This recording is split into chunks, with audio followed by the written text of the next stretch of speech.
Hello and welcome to another video on the Night Ministries channel.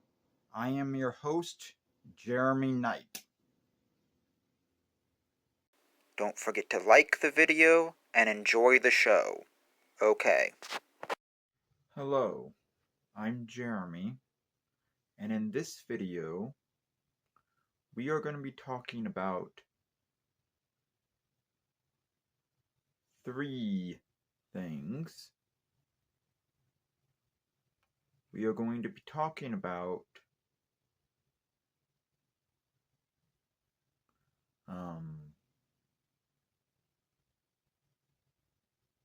the polemic interpretation of Genesis 1 and 2, a little bit more about the day-age interpretation of Genesis 1 and 2, and how literally day-age creationists take Genesis 1 and 2. That's what we're going to be talking about.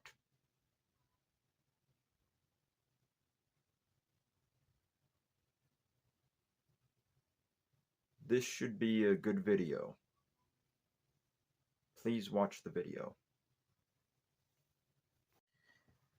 There is a part 1 to this video. This is part 2. If you really want to understand this video, watch part 1. The title of this video says it's part 2. So if you really want to understand this video, watch part 1. Okay? This video will be part of my Complaining About YEC playlist. That's my Complaining About Young Earth Creationism series. And we will be saving the best for last in this video, and that's how literally day-age creationists take Genesis 1 and 2. So if you want to know the answer to that question, stick around to the end of the video, okay? I might put some citations in the description of this video. So if I do decide to put citations in the description of this video, be sure to look at them. They are important, okay? Here's a joke I like to tell sometimes. I like to say, God did not create the universe in 6 days. He took 6 days to explain how he created the universe to Moses before he gave up and said, "Sure, it took me 6 days." That's a joke I like to tell myself. I find it funny.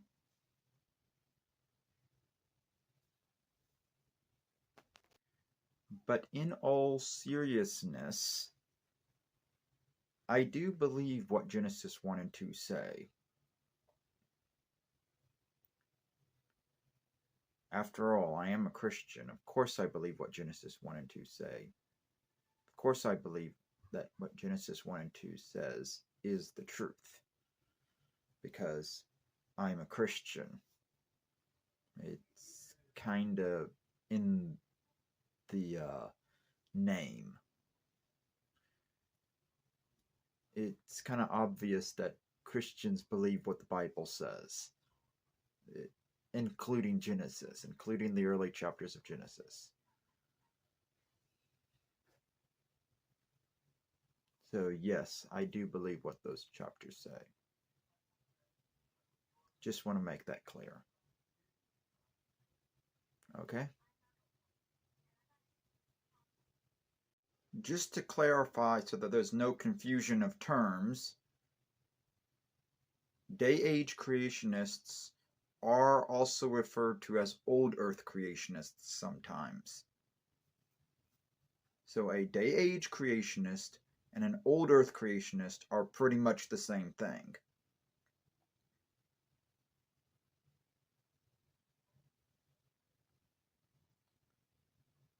Day-age creationism is a special type of old Earth creationism.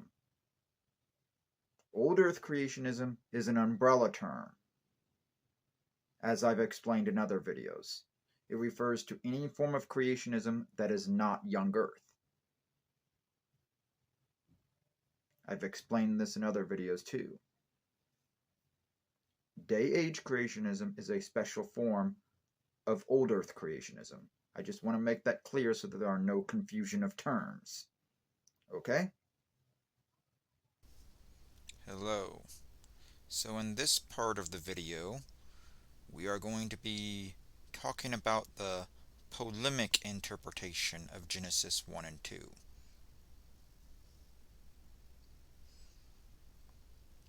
And I'm doing a screen capture. I haven't messed with this in quite some time.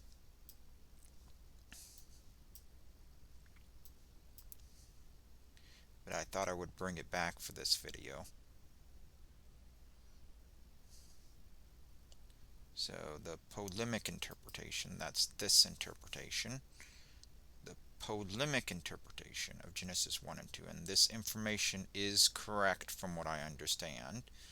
A polemic interpretation of Genesis 1 and 2 suggests that the creation story was written primarily to refute the creation myths and polytheistic beliefs of surrounding cultures, emphasizing God's singular power and sovereignty by contrasting it with the chaotic and often violent narratives of other deities.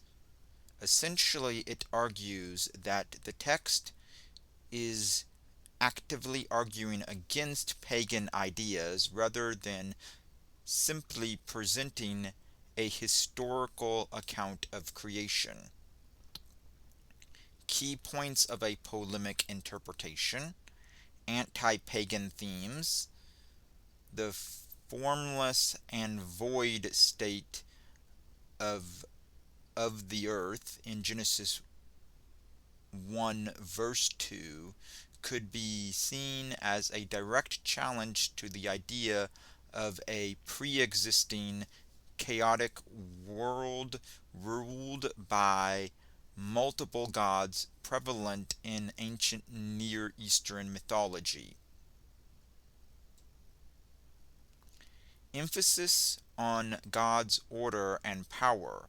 By depicting God speaking creation into existence, the story emphasizes God's absolute control over creation, contrasting with the often capricious and unpredictable behavior of pagan gods. Humanity's unique position. The creation of humans in God's image with dominion over creation could be interpreted as a polemic against the idea of humans as merely servants to the gods. Important consideration: contextual analysis.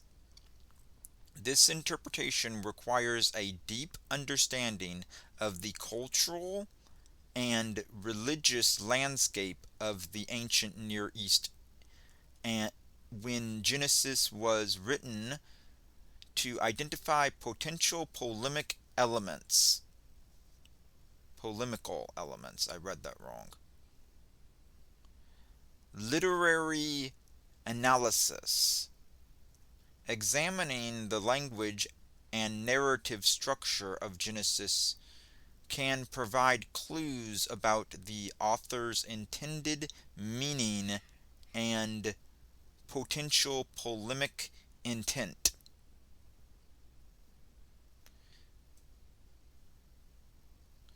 I believe the AI got this information from this article here. This article right here, which from my understanding of what a polemic interpretation is correct. So yeah, this information is correct from my understanding of what a polemic interpretation is. But yeah, this is the polemic interpretation. Okay. Okay. So the interpretation of Genesis 1 and 2 that I prefer and is my favorite is the day-age interpretation. The day-age interpretation is the one that says that the days of creation referred to in Genesis 1 and alluded to in Genesis 2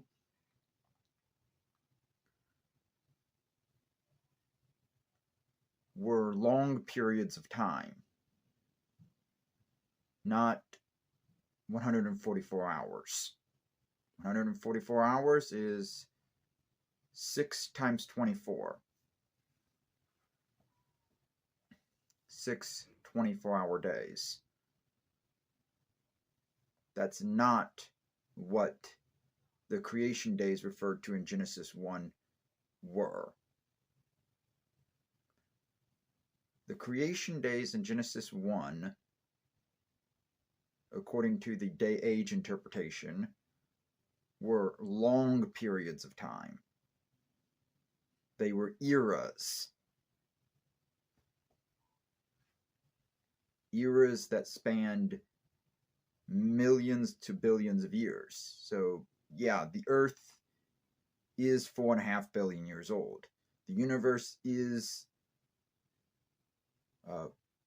14 billion years old.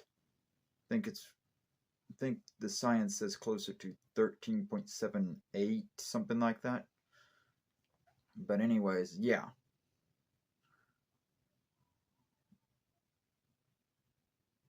That's the truth. Whether you want to believe it or not, it's still true. The Earth is billions of years old. The universe is billions of years old. Whether you want to believe that is true or not is irrelevant. It's true.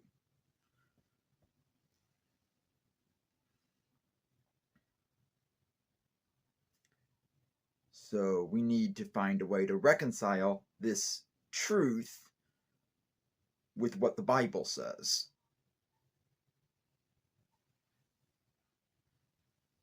The day-age interpretation reconciles this. It makes it to where you can believe both. You don't have to choose. You can believe science and the Bible.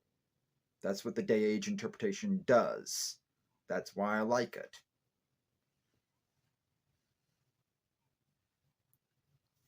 So I don't have to deny one to believe the other, which is what young earth creationism does. Young earth creationism makes it to where I have to deny science in order to believe the Bible.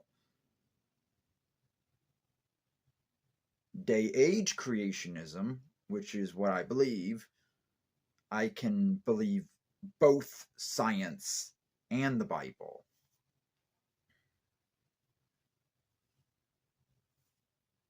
So I'm going to believe in day-age creationism so that I don't have to give up reasonable science for your pseudoscience.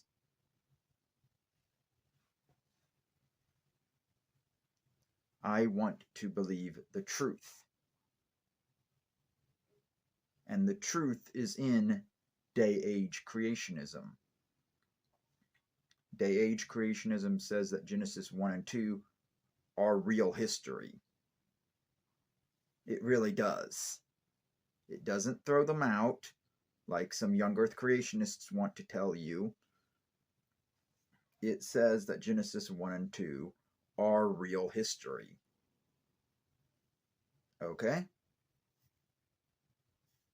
And I will believe the truth that the Earth is billions of years old, that the universe is billions of years old. That's the truth.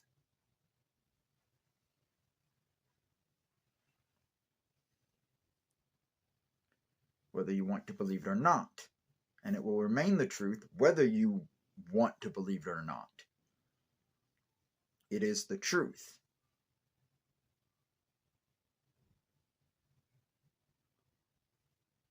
The idea that the universe was created in 144 hours, 6 times 24, is false.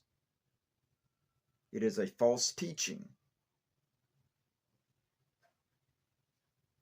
I'm not going to believe that, because that's not what the facts support. That's not what the evidence supports. The evidence supports billions of years. The science supports billions of years.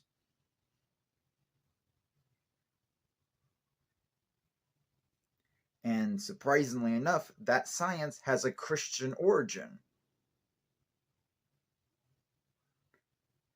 Big Bang Theory, that has the evidence of billions of years, comes from George Lemaitre, a Christian priest, a Catholic, a Christian.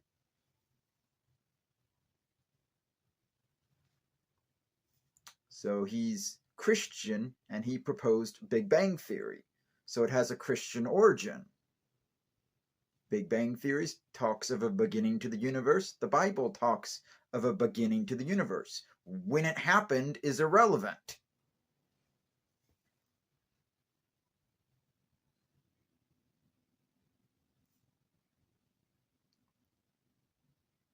The universe is not 6,000 years old. It is not 10,000 years old. The universe is billions of years old, 14 billion years old. I rounded off to 14 billion years because that's easier to remember.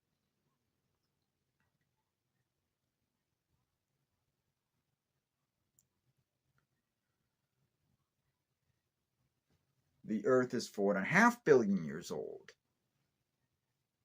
These are true facts. Whether you want to believe they are true or not, it's still true. As I like to say, God created the universe in 6 of His days, not 6 of our days. If you've ever watched sci-fi, you'll know that the true definition of a day, according to science, is how long a planet takes to rotate on its axis. For Earth, that's about 24 hours.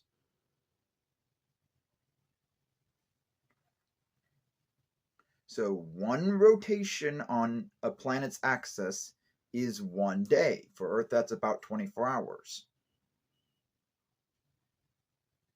But we have no idea how a day is defined in heaven. So a day in heaven, from our point of view, could be billions of years. You see what I'm getting at here?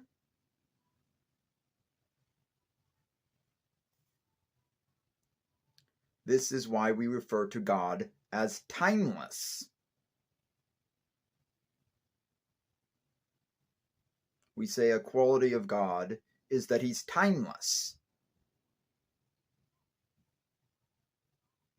And we refer to Him as timeless because He doesn't feel the passage of time like we do.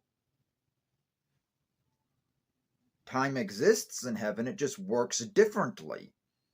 In our universe, we have one dimension of time.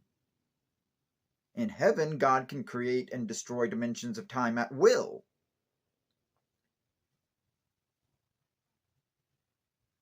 Does that make sense?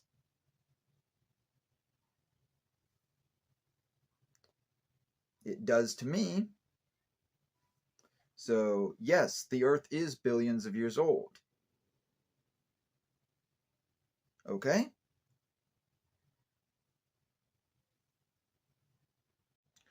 Okay, so I've done book reviews on this book,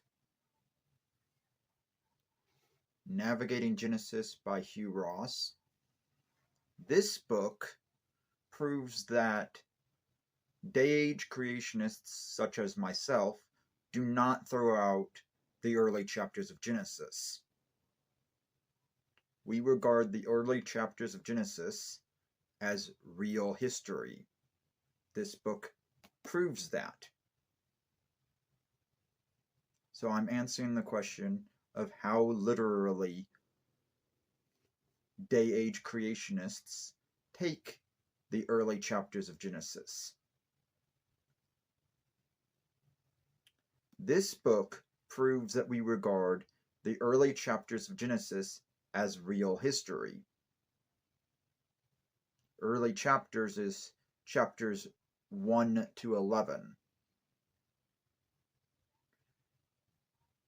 The later chapters, chapters 12 to 50, because yes, there are 50 chapters in Genesis, not just 11,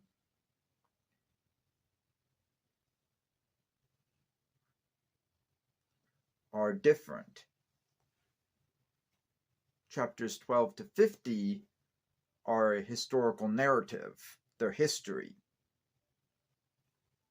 Chapters 1 to 11 are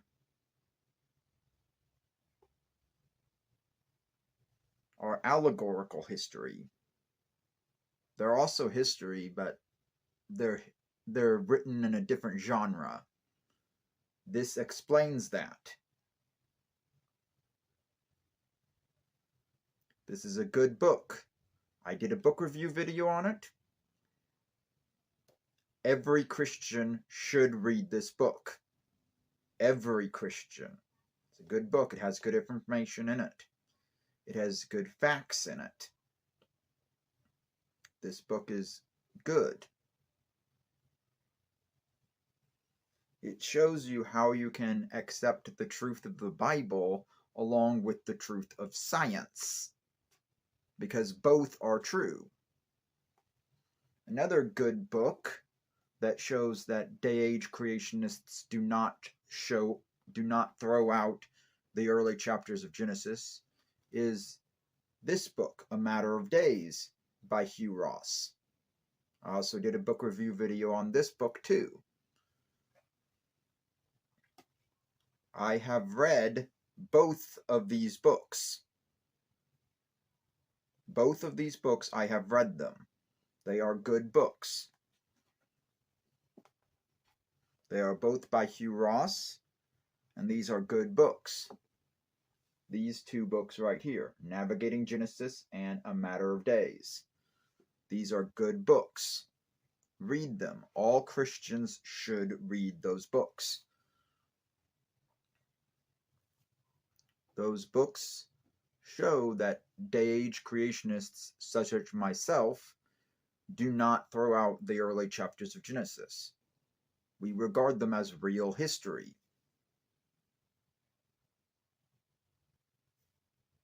They explain that you can accept mainstream science and the Bible. You don't have to deny one to accept the other. You can have both. Read those books. They're good books. All Christians should read Hugh Ross's books.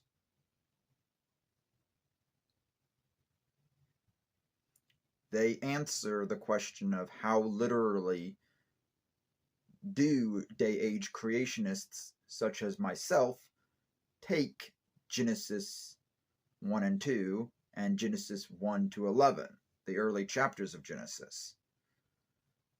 Yes, I will be doing another video on the Noah flood. I've done videos on the Noah flood in the past, and I'm going to do more videos on the Noah flood in the future.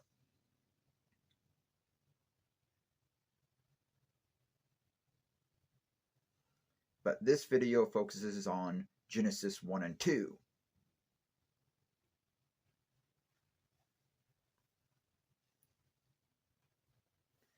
So read this book. This is a good book.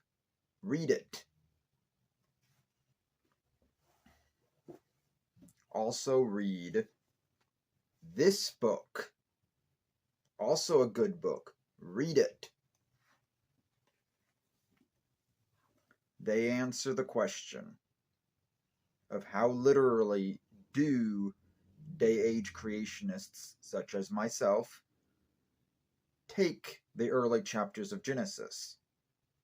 Okay? Read those books. They're good books. That's all I have to say. See you in my next video. Okay? Okay. Don't forget to like, comment, share, and subscribe, and ring the bell. And follow me on Twitter and join my Discord. This has been a video on the Knight Ministries channel. I am your host, Jeremy Knight, and I just want to say, see you next time.